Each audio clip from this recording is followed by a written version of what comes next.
తీసుకున్న వాళ్ళు జాగ్రత్త మా గౌరవ తీసుకున్న వాళ్ళు అయ్యా నన్ను ఏం చేయమంటో చేస్తాను. పోయినసారి బాగా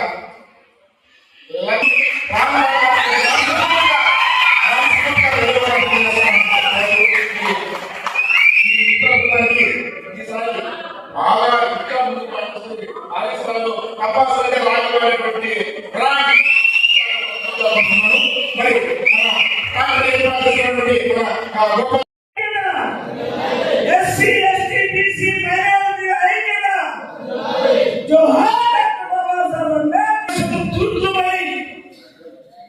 జనాలు నిజంగా ఈ జనసంద డాక్టర్ బాబాసాహెబ్ రసంలో రాసుకోవచ్చు.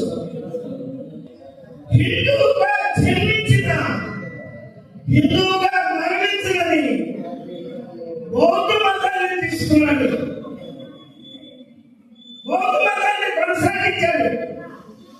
ఆయన చెప్పినటువంటి ఒక్క మాట మనమందరం పాటిస్తే మనం మైనారిటీలు కాదు, ఈ దేశంలో మెజారిటీలు అవుతాం. కలిగి ఉన్నాము. ఏంటంటే 6 గంటలకు స్టార్ట్ చేసాం ప్రోగ్రాము. మరి మళ్ళీ 8 అయిపోయింది. ఇంకా ఓపికగా కూర్చొని ఉన్నాడంటే ప్రోగ్రామ్ తొందరగా కానిచ్చేయమని చెప్తున్నాను కానీ మాట్లాడమని చెప్తూ ఉన్నారు. ఇంత ఓపికగా ఉన్నారు. అంబేద్కర్ యొక్క ఆయన యొక్క మన రాజ్యాంగ నిర్మాత, ఇది 134వ జయంతి.